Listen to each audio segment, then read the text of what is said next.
네, 직분에 대한 강의 시작하도록 하겠습니다. 책 보이시죠? 제가 쓴 책입니다.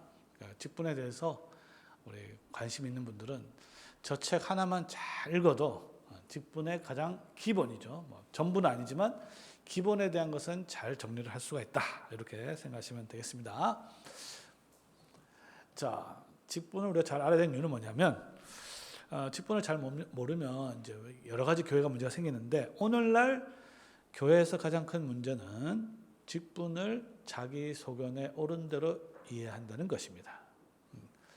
자, 예를 들어서 성경이 말하는 목사, 장로, 집사가 있겠죠. 이걸 잘 배워야 되는데, 이걸 잘 못 배우면 어떻게 생각하냐면 자기가 생각하는 게 있어요. 기준들이 있습니다. 목사는 이래야 된다, 장로는 이래야 된다, 뭐 이런 거 있잖아요. 이렇게 해야 된다, 이렇게 생각하는 거죠. 심지어는 세상에서 이해한 방식대로 이해하는 경우도 많습니다. 제대로 안 배우면. 자, 그러면 성경에서 말하고 있는 목사, 장로, 집사에 대한 직분의 이해와 우리가 알고 있는 집사, 장로, 목사, 장로, 집사의 직분에 대한 이해가 이게 같아야 될까요? 달라야 될까요? 당연히 같아야 됩니다. 자, 그러면 같다고 여러분 같습니다 라고 확신할 수 있는 분, 나는 같다, 나는 성경에서 말하는 거하고 내가 생각하고 있는 거 같다, 쉽지 않을 것 같아요. 사실은 직분뿐만 아니라 모든 주제들에 대해서도 성경이 말하는 바에 우리 생각을 바꿔서 거기 맞춰가서 자꾸 우리 생각을 바꿔야 되는 건데, 교회를 아무리 오래 다녀도 심지어 가르침을 받는다 하더라도 이게 안 바뀌는 경우가 많습니다.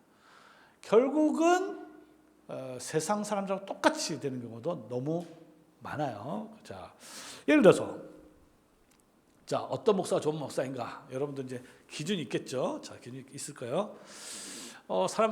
최근에 이제 목사 청빙과 관련해서 여러 가지 저에게 조언을 이제 구하는 경우가 많은데, 어떤 분이 이렇게 말합니다. 나는 딴 거 필요 없고 목사 설교만 잘하면 된다.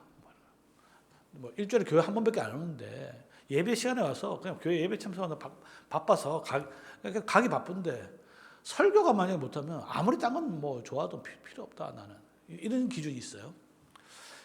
어떤 분들은 목사님 설교 맨날 듣는 게 설교인데 그거 잘하고 차이만 있으면 얼마나 있냐, 비슷비슷하다, 다 똑같다.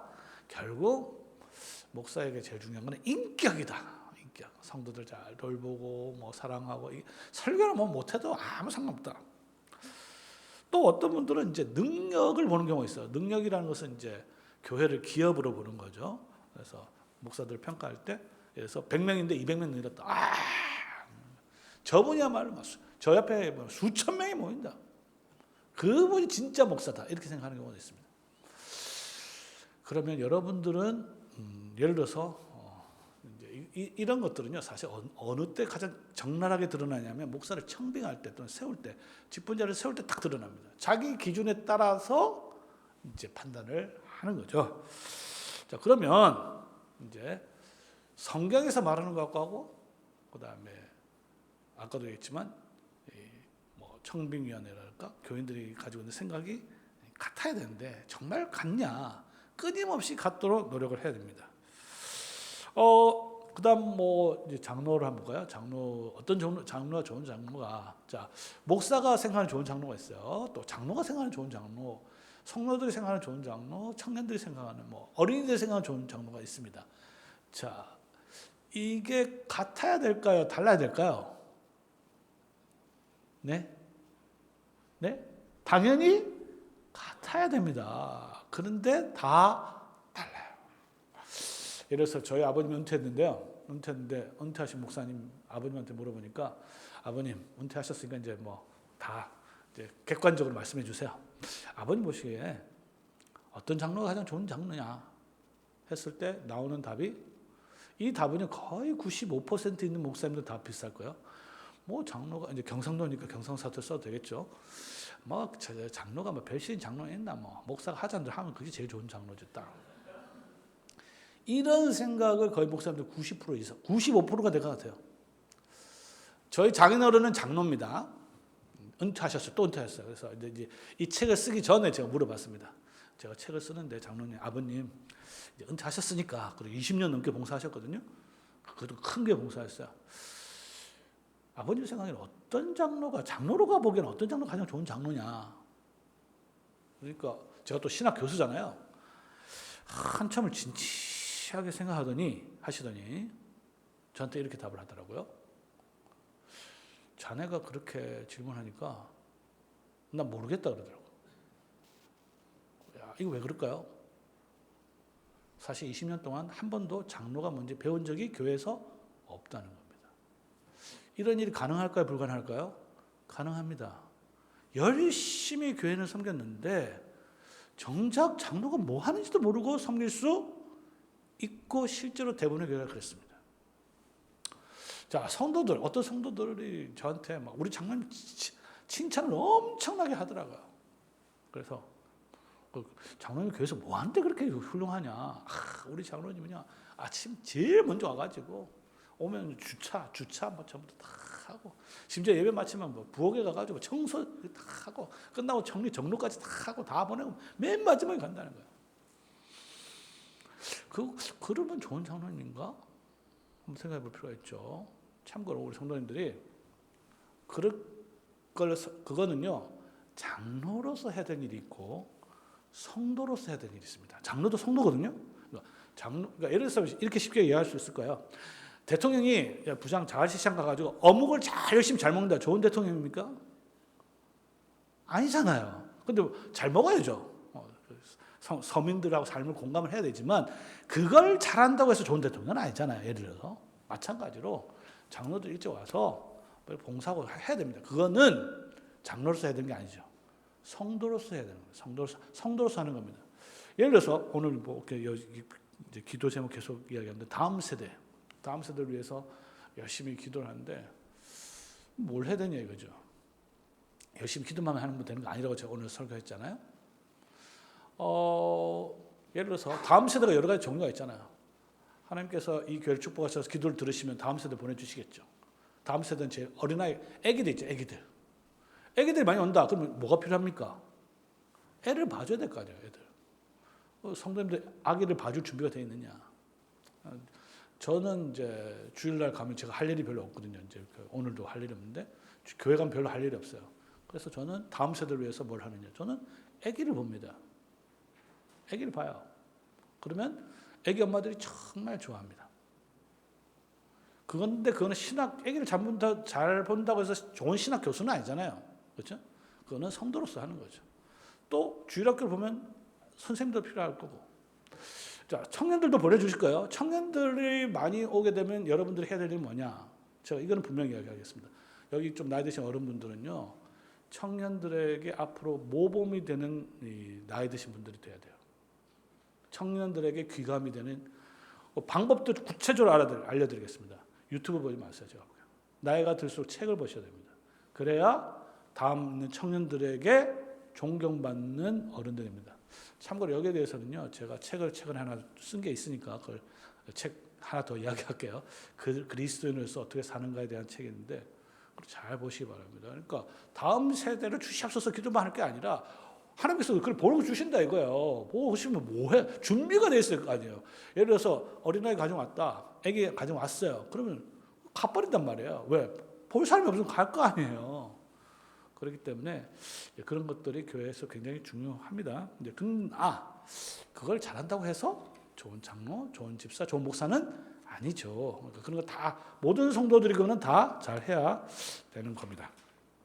자, 어린이들은요, 뭐 이렇게 제 조카한테 그때 어렸을 때 물어보니까 장로는 뭐 하냐 그러니까 우리 장로 악수하는 사람이다 뭐 이렇게 얘기하거든요. 청년들한테 물어보면요, 어떤 사람이 좋은 장로냐? 답이 거의 99% 같습니다. 뭘까요?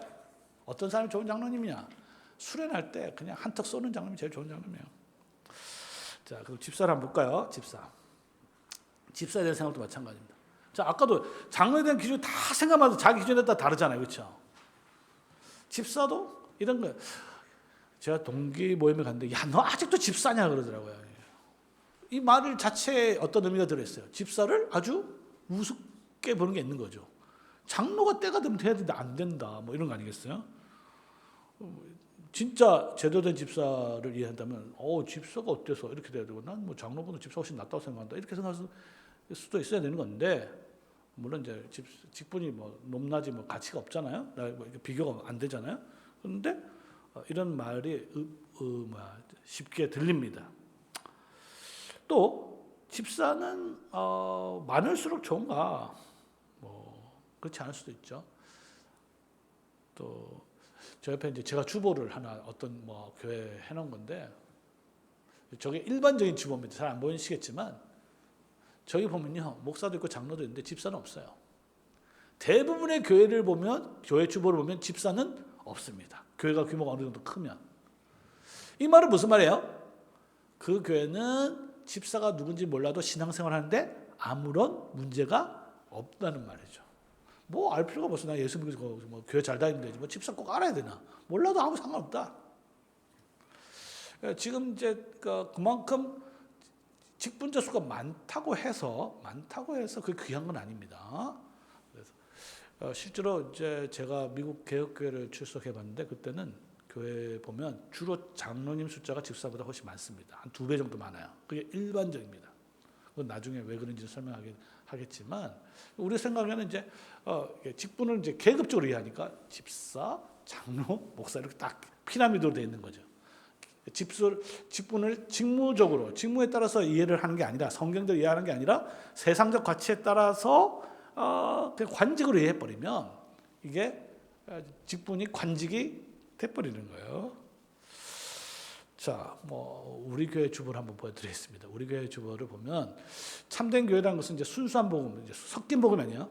순수한 복음이 선포되는 것이고, 그리고 그 결과 단순한 직분, 그리고 예배는 질서와 폼이 있는 예배가 되는 게 참되고 건강한 교회다. 그러니까 건강한 교회의 특징은 직분적 관점에서 봤을 때 단순해야 된다. 아까 직분 굉장히 복잡하죠. 뭐 전도사, 교육 전도사, 뭐 간사, 뭐 온갖 뭐 이렇게 막 붙어 있어요. 자, 근데 저희 교회 주보 교회 직원이라는 게 있습니다. 이렇게 보면 목사, 장로, 집사. 성경이 말하는 집사가 딱 선명하게 보이는 거죠.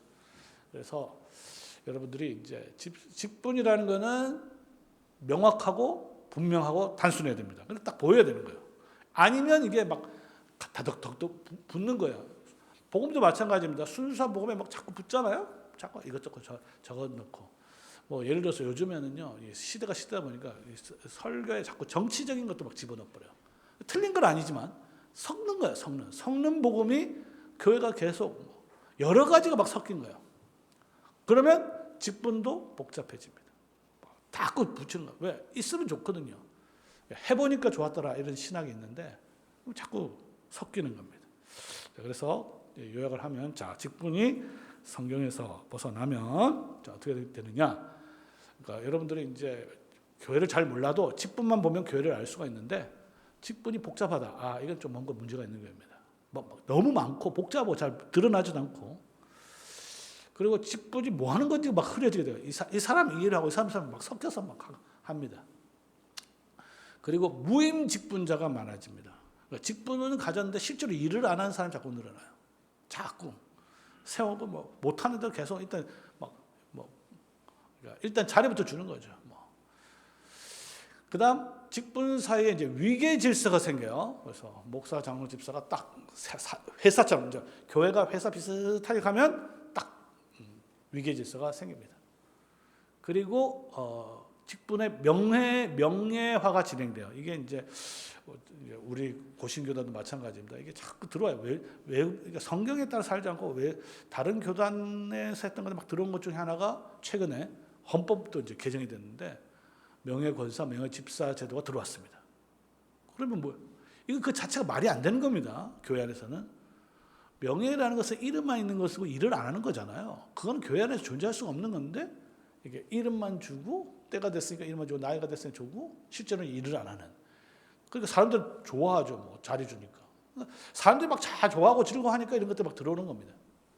그 결과 직분자 간의 갈등도 심각해집니다. 그러니까 사람들이 많아지니까. 그런데 실제로 주님께서 맡기신 일은 또 안 하는 거예요. 아까 제가 말씀드렸죠. 말씀과 기도에 전문을 해야 되는데 이게 안 하니까 실질적으로 해야 될 때는 안 하고 안 하는 사람들 걸 자꾸 해서 자기가 일을 하다 보니까 그렇죠? 주님께서 맡기신 일을 안 하게 되고 그다음에 이제 저도 이제 연초가 되면 직분자 교육 많이 했거든요. 강의 책을 써서 이제 강의를 많이 하는데 직분자 교육이 딱 예비군 정신교육 비슷합니다. 딱 보면 직분자 교육하는 게 딱 하나예요. 결국 열심히 봉사해라. 그리고 목사님 말 잘 들어라. 딱 뭐 그런 거 비슷해요. 그러면 하나님께서 복을 주실 것이다. 딱 이게 이제 예비군 정신교육 거의 비슷하잖아요, 그렇죠? 자, 그래서 이제 교회가 직분자 교육을 할 때 어떻게 성경에 따라서 하는 건지 이게 예비군 정신교육 비슷한 건지 보면 성경을 심지어 잘 몰라도 이런 현상들이 나타나면 성경에서 뭔지 모르게 많이 멀어졌구나. 실제로 그래서 악하고 게으른 종이 양산됩니다. 악하고 게으른 종. 악한 것도 문제지만 게으른 것도 문제예요.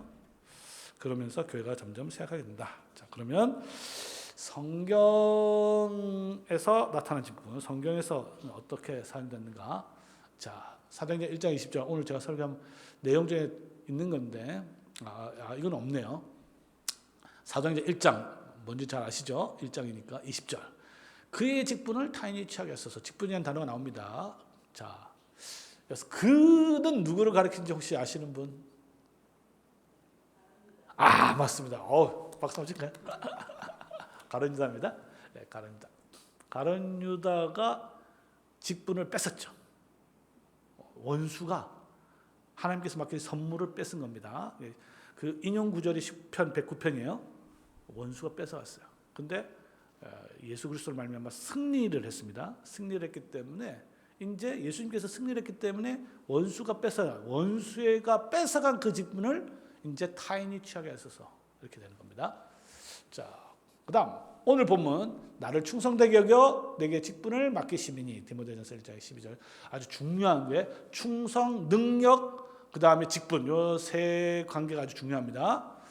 나를 능하게 하시니까 감사함은 나를 충성되게 여겨 내게 직분을 맡기셨다 이렇게 되어 있습니다. 그래서 나는 누굴까요? 바울입니다. 그렇죠? 디모데전서를 바울이 썼잖아요. 바울이 디모데에 썼으니까 나를 충성되게 여겨 내게 직분을 맡기셨다. 주 안에서 받은 직분을 상바 이루라라는 것도 있습니다. 그러니까 직분을 이룬다. 직분이라서 여기서는 직무가 되겠습니다. 너가 맡은 일을 말해요. 너가 어떤 일을 지금 시작했는데 이 직분은 구제사역을 말하는 겁니다. 구제사역을 시작을 했는데 이게 다 완성이 안 됐어요. 시작을 했으니까 그걸 다 완성을 해라. 골로새서에 나와 있습니다. 그다음에 로마서 12장은 아주 유명한 구절이죠. 교회를 이제 몸에 비유하면서 모든 몸이 다 같지만 지체는 다 같은 직분을 가진 것은 아니다. 다른 직무를 가졌지만 그럼에도 불구하고 한 몸을 이루듯이 그렇게 몸된 교회를 함께 섬겨라라는 게 있습니다. 그 다음에 하나 더 보면 성경 한글 성경 이제 원어 성경은 이제 직분이란 말이 없지만 한글 성경의 번역을 위해서 잘 이해하도록 하기 위해서 직분이라는 단어가 첨가된 경우가 로마서에 있는데 하나는 1장 5절 사도의 직분이었어. 이건 원래 사도됨으로 번역해야 돼요. 근데 사도됨 하면 이제 무슨 말인지 잘 모르니까 이제 사도의 직분이라는 단어를 첨가해서 그 의미를 잘 설명한 거죠. 그래서 사도의 직분. 그 다음에 15장 16절도 복음의 제사장 직분이란 말입니다. 복음의 제사장 직분. 직분이라는 말이 없는데 첨가를 해서 그 의미를 더 선명하게 밝힌 것이라고 볼 수 있습니다. 자, 이게 이제 실제로 한글 성경에 나타나는 직분이라는 기본적인 성경에 나타나는 개념이에요. 자, 그러면 이걸 정리를 하면 헬라어로는 이게 이제 우리 성도님들이 뭐 구약은 히브리어로 돼 있고 신약은 헬라어로 돼 있는 거는 아시죠? 처음부터 성경이 한글로 기록된 건 아니잖아요, 그렇죠? 원래는 헬라어로 돼 있습니다. 이제 신약 성경은 헬라어. 자, 오늘 제가 설교 시간에 헬라어 하나 가르쳐 드렸죠. 기억나십니까? 뭐죠? 코이노니아입니다. 뜻은 뭐라 그랬어요? 교제입니다. 저 오늘 하나 배웠어요. 코이노니아. 헬라어 하나 배웠습니다. 두 번째 하나 가르쳐 드릴게요. 두 번째는 따라하겠습니다. 디아코니아. 쉬워요, 어려워요? 어려워요? 다시 한번 해봅시다. 이거 별로 안 어려운데. 죄송합니다. 다시 한번 따라하세요. 디아코니아, 코이노니아, 디아코니아, 디아코니아. 어려워요? 쉬워요? 네? 똑같아요. 자, 어쨌든 교회마다 다르네요. 자, 그래도 한번 익숙해지면 그렇게 어려운 건 아닙니다. 따라하세요. 디아코니아, 디아코니아. 쉬워요? 어려워요? 이제 좀 쉬운단 말이에요. 자, 뭐 쉬워도 어려도 상관없습니다. 자, 디아코니아 오늘 두 번째 가르쳐 드렸는데, 자, 직분은 기본적으로 직무를 의미합니다. 이제 일이란 말이죠. 어떤 맡겨진 일을 말합니다. 가장 중요한 개념이에요. 직분이라 생각할 때 어떤 맡겨진 일을 생각해야 됩니다. 그리고 그 직분은 일은 일인데 섬기는 일이에요. 섬기는 일. 섬기는 일입니다. 근데 모든 직분이 섬기는 거 아니에요. 여러분들 섬긴다 했을 때 여러 가지 섬긴다 여러 가지 개념들 많이 있겠지만 주께서 승천하신 주께서 분명하고 명시적으로 맡긴 일을 직무라고 합니다. 그러면 모든 성도들 주신 게 아니에요. 그래서 주님께서 어떤 직분을 특별한 사람에게 맡겼어요. 그리고 그 일을 하는 자를 직분자라고 합니다. 그리고 이 섬김은 본질적으로 종의 섬김이라고 합니다. 종의 섬김. 이게 디아코니아가 사실은 이제 식탁 봉사입니다. 식탁 봉사. 식탁에서 섬기는 일이에요. 그러니까 목사님도 이제 직분자가 될 수 있는 게 뭐냐면 식탁 여기 있죠. 식탁 주님의 식탁 있잖아요. 식탁에서 봉사하는 자를 직원이라 한다. 섬김의 일이라고 한다. 자, 그리고 그 섬김의 대상은 예수님입니다. 성도가 아니에요.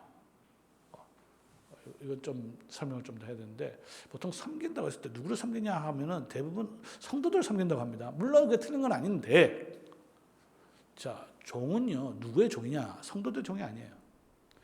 주님의 종이고 주님께서 맡기신 일이 성도들을 보살피는 거예요. 자, 그러면 직분자는 성도들을 돌보는데 성도들이 주인이기 때문이 아니고 주님께서 맡기신 일이 성도들 돌보는 거기 때문에 그 섬김 일을 하는 겁니다. 이해되셨나요? 네. 이거 이해 못하면 굉장히 문제가 많습니다. 그래서 직분자들은 항상 내가 주님의 종이다. 나는 주님을 섬겨야 되고 주께서 맡기신 일에 순종을 해야 되는데, 그런데 주께서 맡긴 일이 성도를 돌보는 것이니까 내가 그 일을 하는 거죠. 대표적인 게 예수님께서 이렇게 베드로에게 이렇게 하신 적이 있습니다. 경상 사투리로 니네 좋나 이렇게 3번이나 본 적이 있어요. 기억나신지 모르겠네. 다 안다 아닙니까? 이렇게 그때 맡기신 일이 내 양을 치라, 내 양을 먹이라, 내 양을 먹. 자, 그러면 이해가 되시죠? 자, 그래서 직무를 하지 않거나 직무가 섬기는 일이 아니다 하면 그것은 직분이 될 수가 없습니다. 그 다음에 히브리어도 하나 가르쳐 드릴게요. 히브리어는 조금 쉬울 수 있는데 옆에 있는 글자는 몰라도 됩니다. 이건 몰라도 돼요. 이거 완전 그림과 같을 테니까. 자, 아보다. 이것도 역시 에베드, 섬긴다는 뜻에서 왔는데, 아바드, 섬긴다는 뜻에서 왔는데 아보다, 섬김이라는 뜻이에요. 자, 이건 다 보이시죠? 자, 천천히 저와 같이 한번 읽어보겠습니다. 시작. 여호와께서 또 모세에게 레위 집안은 나아가 제사장 아론 앞에 서서 그에게 시종하게 하라. 그들이 회막 앞에서 아론의 직무와 온 회중의 직무를 위하여 회막에서 심하게 시종, 직무, 시무, 이렇게 아주 직분과 관련된 아주 중요한 개념들이 나옵니다. 이게 히브리어로 아보다라는 거예요. 아보다. 사실 디아코니아하고 거의 똑같습니다. 자, 그런데 이 직무는 누구의 직무냐? 레위지파의 직무죠. 제사장과 틀립니다. 자, 그러면 이 직무는 어디서 하는 거예요? 네? 성막에서 하는 겁니다. 성막. 직분 중에서 특별히 성막은 이스라엘 백성들이 모이는 곳이고 예배드리는 곳이죠. 예배드리는 곳에서 그 다음에 아론의 직무와 온 회중의 직무를 위해서 회막에서 심호하는 것입니다. 그래서 예배 시간에 공동체가 모였을 때 이 섬김의 직무, 이게 중요한 거죠. 자, 그런데 이 섬김의 이 개념이 흐려지면 어떤 현상이 벌어지냐면요. 이거 잘 안 보시죠? 이게 좀 보면 이제 제가 인터넷을 좀 찾은 건데 가보면 주로 교회 소개할 때 뭐 교회 어디 오지 막 안내도 있는데 그 중에 항상 섬기는 이들이란 말이 나와요. 섬기는 이들, 섬겨. 섬기는 이들이 보면 쫙 나오는데 뭐 여러 섬기는 자들이 나와요. 근데 뭘 섬기네요 도대체? 했을 때 기본적으로 주께서 맡긴 직분자들은 예배 시간에 주님께서 맡기신 일에 봉사하는 것이 직분자입니다. 아시겠죠? 그게 이제 우리 장로교에서는 목사와 장로와 집사인데 직분자는 항상 예배 시간에 주님을 섬긴다. 모든 성도를 위해서 이것을 기억할 필요가 있습니다. 자, 그래서 이제 직분과 관계된 이제 성경에 대해서는 이야기했고 이것을 좀 정리를 하면 직분과 관계된 용어가 이제 크게 세 가지입니다. 직무, 직위, 직원이라는 개념이 있어요. 직무, 직위, 직원. 뭐 개념은 아시겠죠? 이 중에서 이 세 가지 중에서 가장 중요한 거는 뭘까요? 직무라는 건 딱 알 수 있죠. 색깔이 빨갛잖아요. 왜 빨갛게 했겠어요? 제일 중요하니까. 그래서 여러분들이 직분에 대해서 이야기할 때는 제일 중요한 개념이 직분 관련 모든 논의를 할 때 가장 중요한 거는 직무입니다. 이거 정말로 여러분들 잘 이해했는지 나중에 테스트 한번 해보겠어요? 직무. 그러니까 직무를 하는 사람에게 자리를 주는 게 직위가 되는 거죠. 그래서 이제 장로가 되면 어디 앉아야 될까요? 장로는 하는 일이 있죠. 장로가 맡은 일이 있습니다. 그럼 예배 시간 어디 앉아야 돼요? 아무 때나 자리가 있어야 되는 거죠. 그래서 저희 교회는 장로님들이 제일 앞에 앉습니다. 앞에 앉는 이유는 뭘까요? 설교 열심히 들으라, 모범이 되라, 그거 아닙니다. 왜 제일 앞에 앉을까요? 제가 방금 이야기했죠. 방금 적용이 안 됐는데 방금 직분과 관련된 모든 문제는 뭐하고 생각해야 된다? 직무와 관련된 직무하고. 저희 교회는 제일 앞에 앉습니다. 직무 때문에 장로의 직무가 있으니까 그 제일 앞에 앉는 거예요. 왜? 저희 교회는 예를 들어서 매주 성찬식이 있습니다. 성찬은 목사와 장로가 협력해서 하는 거잖아요. 그러면 제일 앞에 장로가 앉아야 될 자리, 직위가 있는 거죠. 직위가 자리 위자잖아요. 그래서 타이틀이 있어야 되는 것이고, 자 그러면 이 사람을 어떻게 누구로 뽑아야 되냐 했을 때 이게 직원이 되는 거죠. 오늘 제가 오전에 설교를 했죠. 여러분들이 분별력을 가지고 잘 있어야 직무도 알고 직위를 알아야 여러분들 분별력을 사용해서 저 사람을 그 자리에 앉히자. 그 자리에 앉은 사람을 직원이라고 합니다. 보통 이제 직분자를 하는데 직분자는 관용적인 용어입니다. 관용적. 법적인 정확한 용어는 직원이에요. 직원. 여러분 회사 직원이란 말로 이해할 수 있어서 좀 그런데 어쨌든 우리 교회에서 공식적으로 헌법적으로 사용된 용어는 직원이라는 용어입니다. 그래서 직원이라는 말을 써도 여러분들 뭐 직원이냐? 직원입니다. 그리고 이제 직책과 은사는 이제 직책은 이제 주께서 맡기신 직분이 아니고 교회가 필요해서 세운 직분을 보통 이제 직책이라 하는 거죠. 대표적으로 이제 권사님 같은 분들 되겠습니다. 그리고 이제 은사는 그 일을 하기 위해서 필요한 능력, 아까 나를 능하게 계신, 나를 능력을 주셨다. 그 일을 하는데 은사가 필요한 거죠. 예를 들어서 이제 목사가 해야 될 일, 가장 중요한 일이 이제 설교를 하는 거잖아요. 근데 인품도 좋고 뭐 좀 다 좋아요. 근데 예를 들어서 그 목사가 예를 들어서 언어 장애가 있다 하면 그 목사는 목사 일을 할 수가 없는 거죠. 그렇죠? 그래서 그건 은사가 없는 걸로 봐야 되는 거죠. 그래서 은사 있는 사람을 그 자리, 직위에 세워서 그 직무를 맡겨서 그 일을 하도록 해야 교회가 튼튼해진다. 이렇게 정리할 수가 있겠습니다. 자, 여러분들이 이제 직무에 대한 중요성을 인식을 했으면 제가 한번 문제를 한번 볼까요? 문제. 자, 직분자의 수는 어떻게 결정되느냐? 우리 몇 명을 뽑아야 돼? 아까 오늘 오전에도 몇 명 이야기했지만 그 7명은 거기서 7명 했으니까 우리도 7명 합시다. 이거 안 되는 거예요. 제가 이야기했죠. 성경대로 하는 게 반성경적일 수 있다. 기억하시기 바랍니다. 무조건 그렇게 성경대로 되는 게 아닙니다. 자, 그러면 직분자의 수는 우리 교회에서 앞으로 뭐 장로합회한테 집사를 세운다고 했을 때 몇 명을 할 거냐 도대체? 답은 뭘까요, 그럼? 답은 제가 방금 이야기했습니다. 직무와 관련된 모든 문제를 생각할 때는 뭘 생각한다? 뭘 생각했는데 직무를 생각을 하죠. 직무. 자, 그러면 장로를 세우거나 집사를 세울 때 그 숫자를 정할 때 뭘 생각해야 되는 거예요? 직무를 생각해야 되는 거죠. 직무를 생각한다면 자, 몇 명을 세울 것이냐 했을 때 그 기준은 뭘까요? 직무가 필요한 만큼. 이게 답이죠. 직무가 필요한 만큼. 그러니까 직무를 알아야 직무가 많으면 많이 세우는 거고 적으면 적게 세우는 건데 문제가 뭐냐? 대부분 교회는 그냥 우리 이제 집사 한 10명쯤 세울 때 안 됐나? 그렇죠? 직무가 뭔지도 모르고 한 10명 다른 게 보니까 좀 많네. 우리도 세우면 되지 않냐? 이런 식으로 가는 거죠. 자, 절대 잊어버리지 마시기 바랍니다. 직무를 정확하게 먼저 배워야 돼요. 이해를 해야 돼요. 그러면 우리 교회는 이 정도 직무를 하려면 몇 명이 필요한가가 결정이 나옵니다. 근데 이게 제대로 안 되면 그냥 막 세우는 거죠. 막 세우면 아까도 할 일 없는 무임 집사, 장로 이렇게 생겨지는 겁니다. 심지어 제가 아는 옆에 있는 어떤 교회는요. 성경에 따라서 24장로를 세운 경우도 있어요. 교회 성도수 한 150명이 되는데 전 교인의 장로와 권사님들 근데 거기 땅이 14만 4천 평이라고 합니다. 이거 진짜 있는 일이에요. 저기 시골에 땅 샀는데 다 합치면 14만 4천 명이라 4천 평이라고. 그리고 하여튼 요한계시록에 따라서.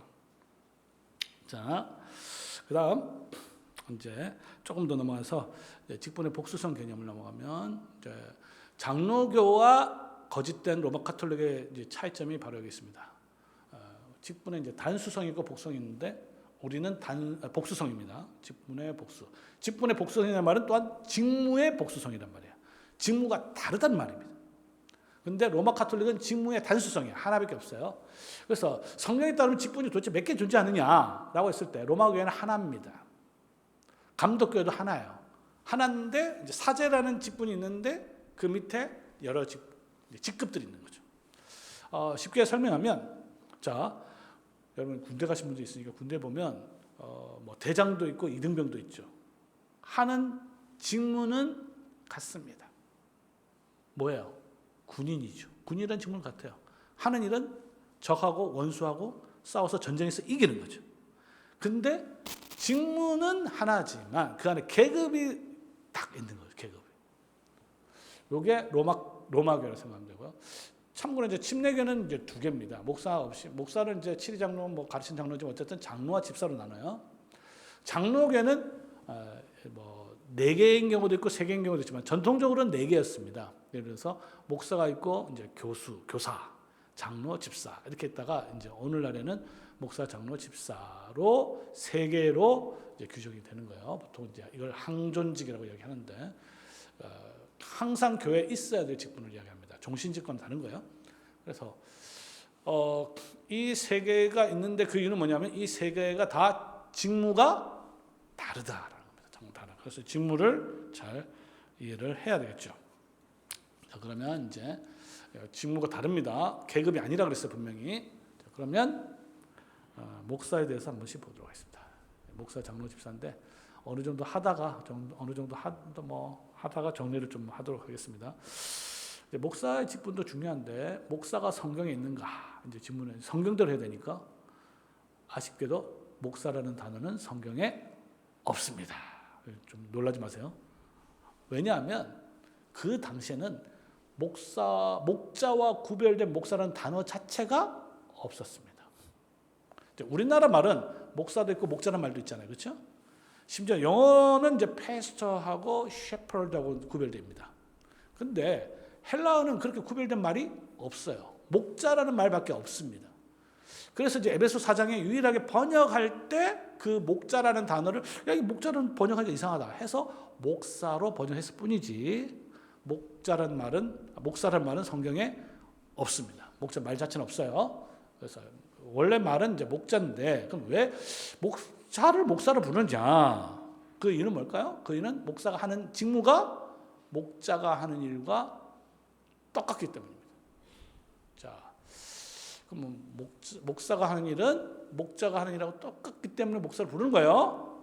자, 근데 목사라는 단어가 성경에 없었기 때문에 이 종교개혁가들도 참 고민이 많았어요. 이거 도대체 이 직분을 뭐라고 도대체 부르냐 했을 때 오늘 제가 얘기했지만 이제 복음의 일꾼이라는 말을 쓰기도 하고 또는 복음의 제사장 직분이라는 말을 쓰기도 하고 자, 그 이유는 뭐냐면 이제 목사가 기본적으로 복음을 맡았기 때문에 복음에 수정되는 거예요. 그런데 이 복음은 두 가지로 구별됩니다. 하나는 들리는 말씀, 입의 봉사라고 하고요. 그 다음에 보이는 말씀, 이거는 손의 봉사라고 합니다. 근데 목사는 입과 손으로 봉사하는 사람이에요. 입만 산 목사가 되면 안 되겠죠. 그러니까 입과 손이 부지런하게 봉사를 해야 되는데 그래서 이 직분을 원래는 뭐라고 불렀냐면 말씀과 성례의 수종자라는 말을 썼습니다. 그러니까 목사는 말이 없었기 때문에 그래서 말씀과 성례의 수종자, 뭐 영어로는 the minister of the word and sacraments 이렇게 말을 굉장히 긴 직분이죠. 근데 이제 목사님 가시는데 목사 빨리 불러야 되는데 목사님 빨리 오셔야 하는데 말씀과 성례 뭐 봉사 이렇게 하니까 너무 불편하잖아요. 그럼 이걸 도대체 뭐라고 부르냐 했을 때 목사라고 부릅니다. 자, 그러면 왜 그렇게 되는지 좀 설명하면 목사가 하는 일이 목자가 하는 일하고 똑같기 때문이다. 자, 정말 목사는 목자가 하는 일이랑 똑같냐? 한번 따져봐야 되겠죠. 그러니까 여러분들이 목사를 평가하는 데 있어서는요, 목자가 하는 일을 하고 있느냐 안 하고 있느냐만 보면 딱 알 수 있습니다. 왜냐하면 이름만 목사지만 실제로 하는 일은 엉뚱한 일을 하는 사람들 엄청나게 제가 보기엔 많아요. 네, 자, 시편 23편 아시죠? 시편 23편만 기억해도 딱 알 수 있습니다. 여호와는 나의 목자 신이 되죠? 그럼 목자가 그러면요, 뭘 하느냐 도대체?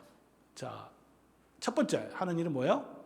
푸른 초장과 쉴만한 물가로 인도하신다.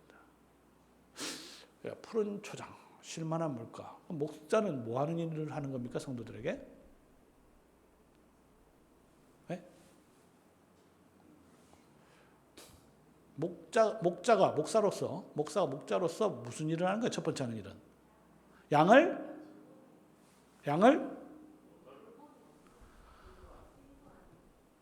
푸른 초장은 뭔지 아십니까? 혹시 푸른 초장? 여러분이 양이라고 생각하니까 답을 못 하시는 것 같은데 양이라고 생각하면 이게 너무 쉬운 답이에요. 쉬운 문제예요. 푸른 초장이 뭡니까? 먹는 거죠, 그렇죠? 양이면 쉽게 답을 할 수 있습니다. 여러분이 밥을 먹으니까 그런데 여러분 양이라고 생각하면 양은 뭐 먹어요? 풀 먹어요. 그 쉴만한 물가는 뭡니까? 그러니까 마시는 거죠. 먹고 마시는 거예요. 자, 여러분 이제 좋은 목사와 안 좋은 목사를 판단하는 넘버원, 기준 넘버원은 성도들을 먹이고 마시는 일을 하느냐 안 하느냐, 이게 넘버원입니다. 어떤 경우는 성도들 젖을 막 짜서 먹는 사람도 많거든요. 요즘에 아주 유명한 목사가 그런 일을 해가지고 참 비판을 좀 받고 있는데, 목사는 성도들한테 먹는 게 아니고 먹여주는 겁니다. 또 먹는 것뿐만 아니라 또 뭘 해야 돼요? 마시게 돼야 됩니다. 먹이기만 하고 마시기만 하는 거, 자기가 혼자 먹는 경우도 있었어요. 로마 카톨릭 신부들이 그랬습니다. 종교개혁 이전에는요, 먹이기만 하고 마시는 건 자기 혼자 마셨어요. 두 번째는 바른 길 또는 의의 길로 인도하시는 거다. 양이 왜 바른 길이 필요하냐? 양을 키워보면, 저 양 안 키워봤지만 이사야 56.3장에 보면 양들은요, 각기 소견에 오른 대로 갔더라. 왜? 어리석어서. 우리는 어리석어서 다 양 같아서, 어리석은 양 같아서 다 각기 자기 길로 갔다. 그렇기 때문에 목자가 와서 바른 길로 인도해 줄 필요가 있다. 자, 바른 길로 가다가 근데 주의 지팡이와 막대기도 필요하죠. 뭐 하는 역할을 합니까? 주의 지팡이 막대기는 시편 23편에 따르면 내가 사망의 음침한 골짜기로 가요. 그거 두려워하냐? 사망의 음침한 짐승들이 막 공격하고 해도 걱정 안 해요. 왜? 뭐가 있으니까? 목자의 지팡이가 막대기가 있으니까. 자, 그러면 이제 좋은 목사를 한번 볼까요? 좋은 목사는 그다음 넘겨주시고, 자, 이게 약간 좀 다른 것 같은데, 저 보시면 광야에서 하나님께서 어떻게 하시는 거죠? 광야에서 이스라엘 백성들 먹였습니다. 뭘로 먹였어요? 만나를 먹였습니다. 뭘로 마셨어요? 반석에서 나오는 물로 먹였습니다. 왜 그랬을까요? 네, 왜 그렇게 했을까요? 하나님께서 왜, 무엇을 위해서 그렇게 하셨냐? 하나님이 누구시라고요? 목자시니까요. 목자가 하는 일이 뭐라 했습니까? 먹이고 마시는 거죠. 그러니까 하나님이 할 일 없어서 그런 거 아닙니다. 하나님께서 이스라엘 백성들에게 먹이고 마신 이유는 하나님이 누구라고요? 목자시기 때문인 겁니다. 자, 먹이고 마셨어요? 그래서 모세가 시내산에 올라가서 십계명을 받았습니다. 그렇죠? 바른 길, 가나안 땅에 가서 가야 될 일들을 지시한 십계명을 줬어요. 그 바른 길을 제시해 줬습니다. 왜 그렇게 했을까요?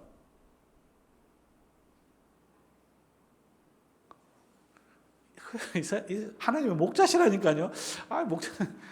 하나님 목자니까. 아까 제가 지금 세 가지 이야기했잖아요. 목자가 하는 일 세 가지 기억나시죠?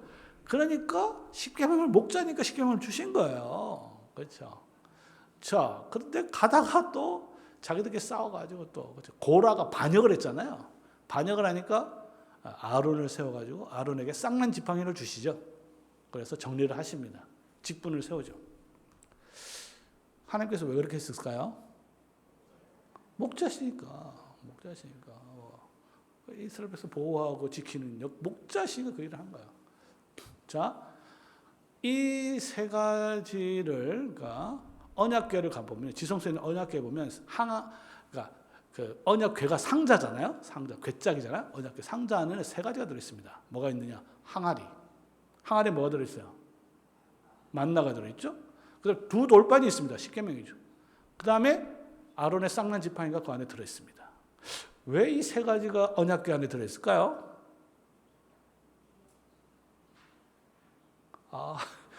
그렇죠. 목자시니까.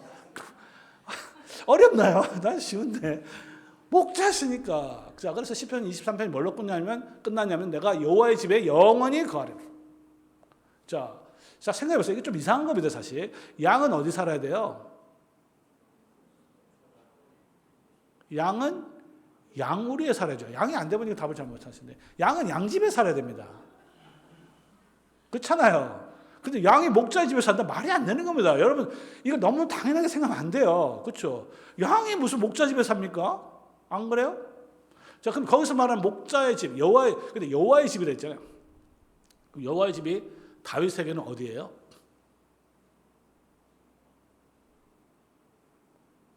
모르시면 안 되는데. 여호와의 집에는 여호와가 어디 살아요?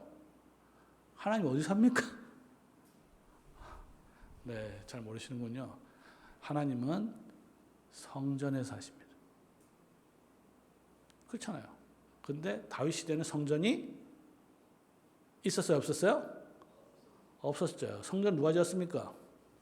이거 솔로몬이 세웠잖아요. 다윗 시대는 그러면 여호와의 집은 어디예요? 성전이 아니고 성막이죠. 성막에 여호와 하나님께서 계신 곳이 언약궤입니다. 언약궤 안에 그 세 가지인데 그 이유는 뭐냐? 여호와 하나님이 정말 목자라는 거죠.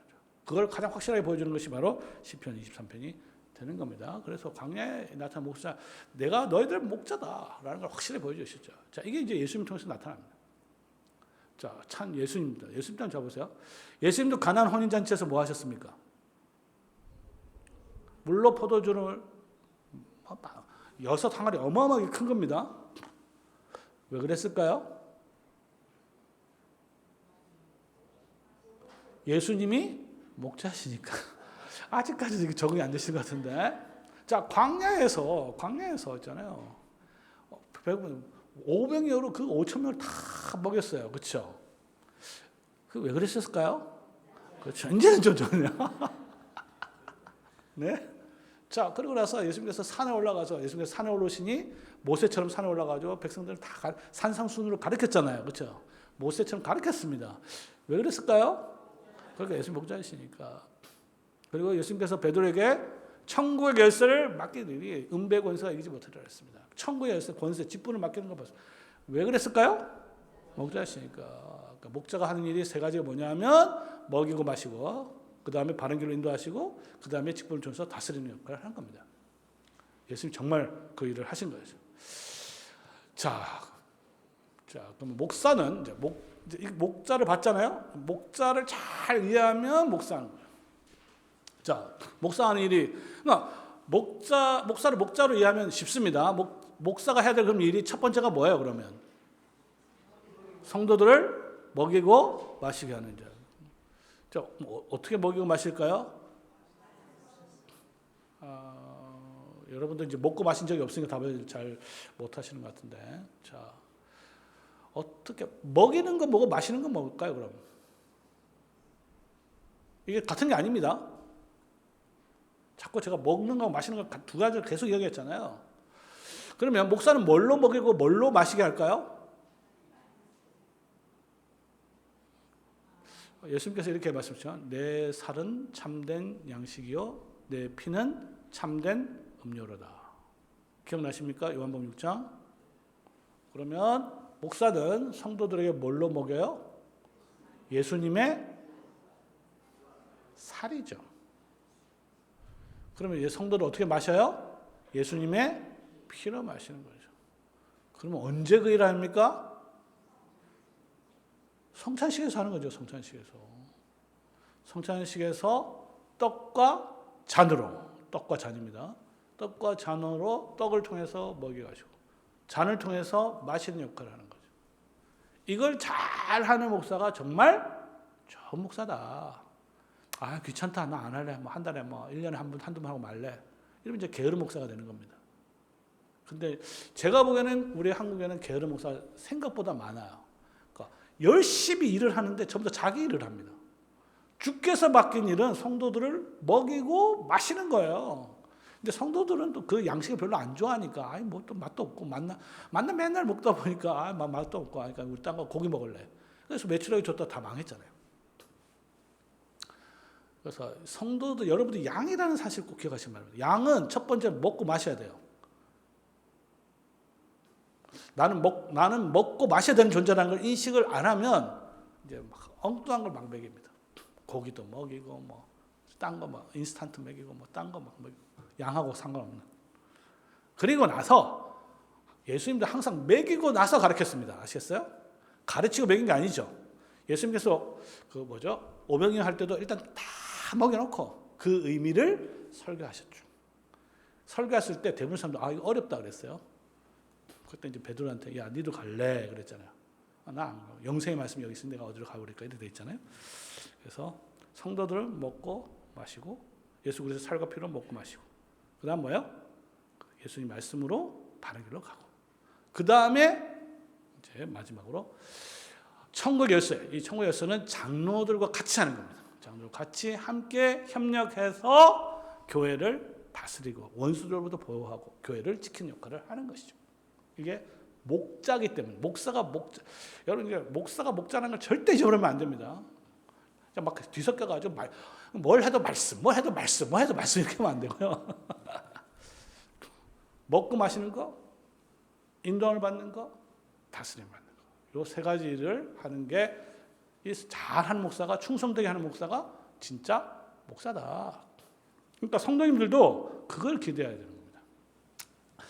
자 이제 좀 장로 좀 한번 넘어갈까요? 좋은 목사 넘어가고 장로 이야기 좀 하고 넘어가겠습니다. 장로 좀 하고 마치도록 하겠습니다. 집사는 오늘 좀 이야기를 했으니까 장로라는 말은 물자 그대로 뜻은 나이 많은 남자라는 뜻이에요. 나이 많은 남자는 직무적인 용어가 아니죠. 그래서 이게 좀 저는 이 말을 쓰면 안 된다고 생각하는데 저도 요즘에 목사라는 말을 너무 온용하다 보니까 목사라는 말 하니까 뭐 하는 사람인지 너가 아버지 뭐 하시나 했을 때 뭐 하는지 모르겠어요. 그래서 그 용어를 목사라는 말 쓰지 말자. 요즘에 좀 당분간 쓰지 말자. 그래서 아예 처음부터 좀 불편하더라도 말씀과 성례의 봉사자라는 말을 쓰자. 이런 말을 이제 주장을 좀 합니다. 꼭 하자는 말이 아니라 말씀과 성례의 봉사자라는 말 딱 하면 너가 아버지 뭐 하시나 했을 때 그 직무가 딱 드러나는데 목사라는 말은 아까 제가 계속 했지만 여러분들 뭐 하는지 목사라는 말은 뭐 하는지 모르잖아요 지금 보니까. 그렇죠? 근데 말씀과 성례의 봉사자면 뭐 하는지 딱 드러나죠. 그래서 목사는 당분간 안 쓰는 것도 좋아요. 한 몇 개월 정도 쓰지 말고 목사는 아예 가로치든지 말씀과 성례의 봉사자.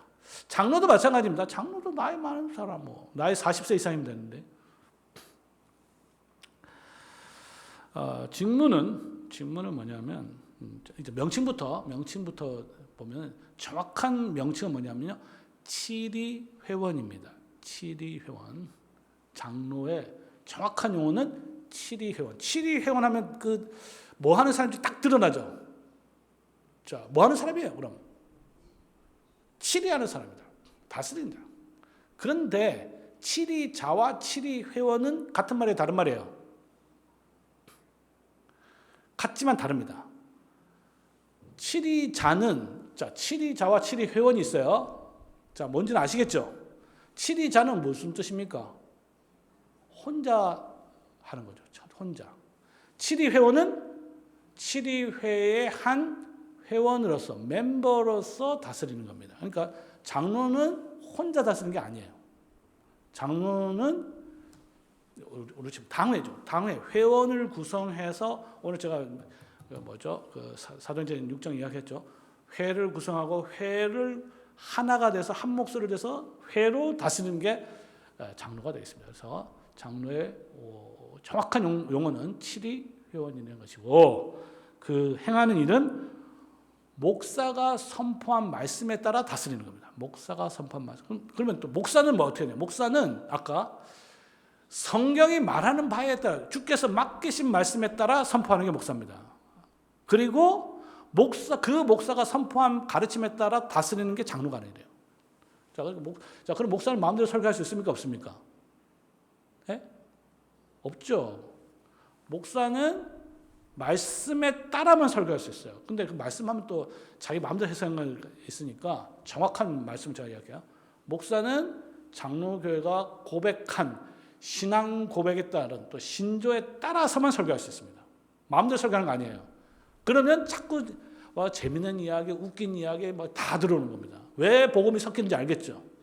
부산에서 보니까 그런 게 정말 부흥 많이 해요. 사람들 많이 모이니까 또 많은 목사들 저래 하면 되는가 싶어서 또 따라갑니다. 자, 그러나 목사가 마음대로 설교하는 거 아닙니다. 목사는 바른 말씀에 따른 해석, 즉 신앙 고백에 따라서 설교하는 겁니다. 그리고 그 말씀에 따라 설교를 하면 그 말씀에 따라서 치리 회원으로서 교회를 다스리는 자들이 장로들이다. 이해되시죠? 네. 자, 그리고 그 근거는 어디에 있느냐 하면 천국의 열쇠입니다. 천국의 열쇠. 이거 좀 생소한 개념일 텐데 너무나 쉬운 개념인데 이제 한 번도 들어본 적이 없으면 생소해요. 이거 어려운 게 아닌데. 자, 예수님께서 천국의 열쇠를 누구한테 맡겼냐 이 문제입니다. 누구한테 맡겼어요? 네? 자, 예수님께서 베드로한테 줬다. 이건 로마 카톨릭입니다. 베드로가 그 열쇠 받아가지고 자기 후계에 줬다 이런 거거든요. 우리 아까 신조 얘기했죠. 우리 신앙 고백에 따르면 주님 되고 스승 되신 우리 예수님은 그 천국의 열쇠를 누구한테 맡겼냐 하면 교회의 직원들에게 맡겼다. 그 교회의 직원들은 치리 회원이에요. 치리 회원들이 누구냐? 목사와 장로가 되겠습니다. 그래서 여러분들 장로를 앞으로 장로님을 세운다 할 때 뭐 하는 사람들을 알고 세워야 되는 거죠. 이건 천국 열쇠를 행사하는 사람을 세운다 이렇게 생각을 해야 되는 거지. 우리 교회 운영하고 이렇게 생각하면 안 됩니다. 교회를 완전히 세상하고 똑같이 생각하는 거죠. 자, 실제로 그러냐 했을 때 마태복음 16장에 있고 18장에 보면요. 두세 사람이 내 이름을 모인 것에 나도 그들 중에 있느니라. 이 구절도 너무 잘못 이해되는 경우가 많은데 두세 사람이 왜 모였을까요? 뭐 하기 위해서 모였을까요? 마태복음 18장에 따르면 죄 지은 형제를 치리하기 위해서 모인 겁니다. 그래서 이거는 여기서 두세 사람은 그냥 성도들 두세 사람이 모인 게 아니고 치리 회원 두세 사람이 모였다. 이렇게 보면 됩니다. 그리고 그들이 모여서 한 목소리를 냈을 때 내 이름으로 주님의 권위에 의해서 모여가지고 우리를 치면 당회가 되겠죠. 또 노회도 있고 총회도 있는데 그들이 주의 이름으로 모여서 한 목소리를 결정했을 때 그 결정은 주께서 함께 하신 것이니 바로 내가 그들의 기도에 그들의 요청에 응답하겠다. 그 약속을 주신 겁니다. 치료가 그만큼 중요한 거죠. 그래서 그 두세 살 함께 모인 곳에 나도 그들이 함께 있느니라는 치리회로 이해를 해야 된다. 그리고 치리회, 그 치리회에 하나님께서는 약속을 주셨다. 자, 이걸 보면 장로들이 해야 되는 일을 보면 자, 넘겨주시겠어요? 자, 천국의 열쇠는 곧 교회의 회원권과 밀접하게 관계가 있는 겁니다. 구체적으로 이야기하면 회원권이요. 천국의 열쇠를 줘서 문을 열고 닫는 거잖아요. 그래서 교회 밖에 있는 회원들을 받는 경우입니다. 자, 그 대표적인 게 뭐죠? 여러분, 이 교회 회원을 어떻게 받습니까? 네? 잘 모르시나요? 세례를 통해서 받죠. 그 세례를 받는데 그 세례를 감독하는 기관이 당회입니다. 그 이유는 뭐예요? 이유는 뭐예요? 천국의 열쇠 가지고 있으니까요. 천국의 열쇠. 그리고 그 성도들이 다른 교회에 떠날 수도 있죠. 떠날 때 그 허락 지 맘대로 가는 게 아니고 어떻게 돼요? 당회의 허락을 받아서 옮기게 되는 것이죠. 이유가 뭐라고요? 천국의 열쇠를 가지고 있기 때문에 그 천국의 열쇠를 행사하는 겁니다. 여러분 천국의 열쇠 할 때 무슨 열쇠 생각하면 안 되는 거고 그 행위 자체를 천국의 열쇠를 보는 거예요. 그리고 교회 안에서 이래서 뭐 잘못할 수도 있거든요. 죄를 지을 수도 있고 그때 시보를 하는 것도 다 천국의 열쇠가 되는 것이고 입교하는 것도 천국의 열쇠를 행하는 것이고 유아 세례하는 것도 마찬가지고 교회 회원권과 관련된 그래서 이걸 잘하기 위해서 뭘 해야 되냐? 교인들을 부지런히 신방을 많이 해야 돼요. 신방을 해서 영적인 상태를 보고 그래야 올바르게 판정을 할 수 있는 거죠. 평소에는 그냥 일을 안 하고 있다가 무슨 일이 일어나면 그냥 봐가지고 이래가지고는 안 되는 거죠. 그래서 예배에서 성례를 통해서 치르라고 이걸 하기 위해서 이제 성찬식도 부지런히 해야 되는 이유가 뭐냐면 그게 다 성찬식을 통해서 치리를 하는 거죠. 우리 교회 회원과 회원이 아닌 사람을 가시적으로 드러내는 게 뭐냐면 성찬식이란 말이에요. 그렇죠? 그래서 성찬식, 세례, 입교, 성찬 그리고 결국 이런 게 약해지면 교회가 허약해지는 거야. 교회에서 아무리 많아도 별 소용없습니다. 흔들려 버려요.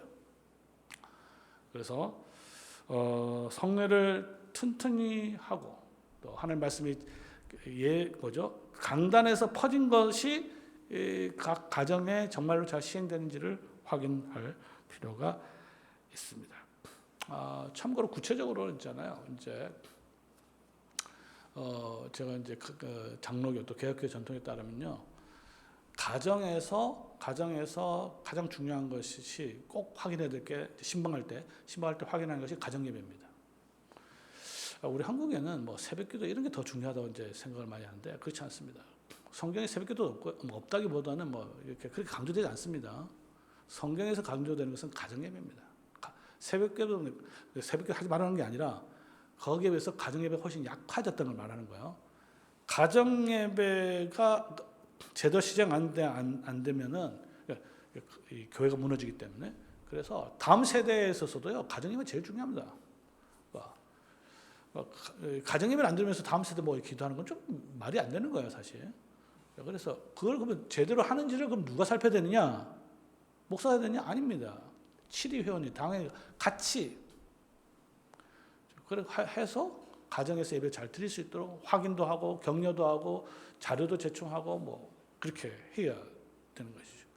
그게 장로교 전통. 장로교 그러니까 실제로 하는 것들은 이제 살피는. 이게 이제 칠이라고 했을 때 무조건 뭐 이렇게 뭐 판단해서 조금 이게 아니라 성도들이 말씀에 따라 구체적으로 하는지를 살피고 확인하고 격려하는 이 모든 것들이 이제 칠이라고 할 수 있겠습니다. 자, 그러면 마지막으로 이제 장로를 보면 이 칠을 잘 하기 위해서 어떤 아까 은사가 필요한가?